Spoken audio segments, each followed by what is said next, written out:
আসসালামু আলাইকুম। আশা করি সবাই ভালো আছেন, আমিও ভালো আছি। এই ভিডিওটা বেশ কিছুদিন আগের করা, এটা এতদিন আপলোড করা হয়নি, তাই চিন্তা করলাম আজকে এটা আপলোড করেই দিই। এগুলো হচ্ছে চুই জাল, এগুলো খুলনা থেকে একজনের হাতে আনানো হয়েছে।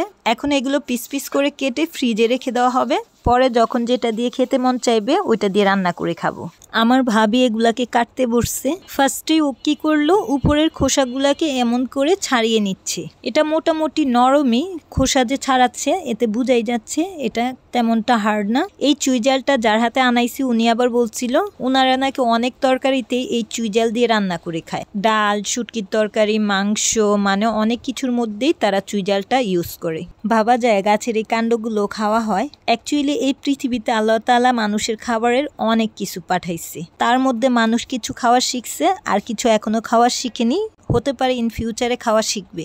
এক্সাম্পল এই চুই জালটাই, যেমন 10-15 বছর আগেও কারো মুখে শুনিনি গাছের এই রকম কাণ্ড খাওয়া যায়, বাট রিসেন্টলি এটা খুবই ভাইরাল একটা খাবার।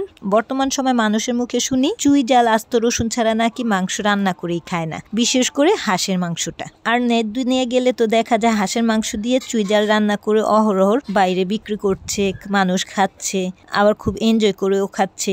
আর এটা দেখে আমাদেরও চুই জাল খেতে মন চাইলো, যদিও এই ফার্স্ট টাইম আমরা চুই জাল খাচ্ছি, এর আগে আর কখনো খাওয়া হয়নি, তাই আর কি চুই জাল খাওয়ার জন্য আমরা খুবই এক্সাইটেড। সবগুলো চুই জালের উপরের খোসাগুলো ভালো করে ছাড়িয়ে নেওয়া হয়ে গেছে। এখন এগুলোকে পিস পিস করে কেটে নেওয়া হবে। এই যে এমন করে পিস পিস করে কাটা হবে সবগুলোই। চিকনগুলো এমন পিস করে কাটতে তেমন প্রবলেম হয়নি, বাট মোটা যেগুলো এইগুলো এমন পিস পিস করে কাটতে প্রবলেম হচ্ছিল, কারণ ওইগুলো একটু হার্ড, যার কারণে কাটতে একটু ঝামেলা হচ্ছিল। যাই হোক, এগুলোকে একটু কষ্ট করেই কাটা হয়েছে, এরকম করে পিস পিস করে।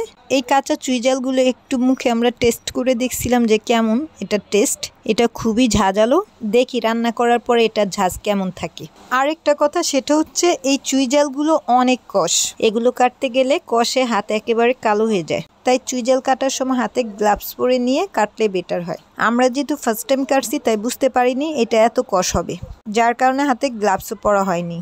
যাই হোক, সবগুলো চুই জাল এমন করে পিস করে কেটে দেন ফ্রিজে রেখে দেব। আর এটা আমরা কিভাবে রান্না করে খেয়েছি সেটা আপনাদের সাথে শেয়ার করব। আজকের জন্য বিদায় নিচ্ছি, সবাই ভালো থাকবেন এবং আমাকে বেশি বেশি করে লাইক, শেয়ার, কমেন্টস এবং সাবস্ক্রাইব করে সাপোর্ট করবেন। ধন্যবাদ সবাইকে, আল্লাহ হাফিজ।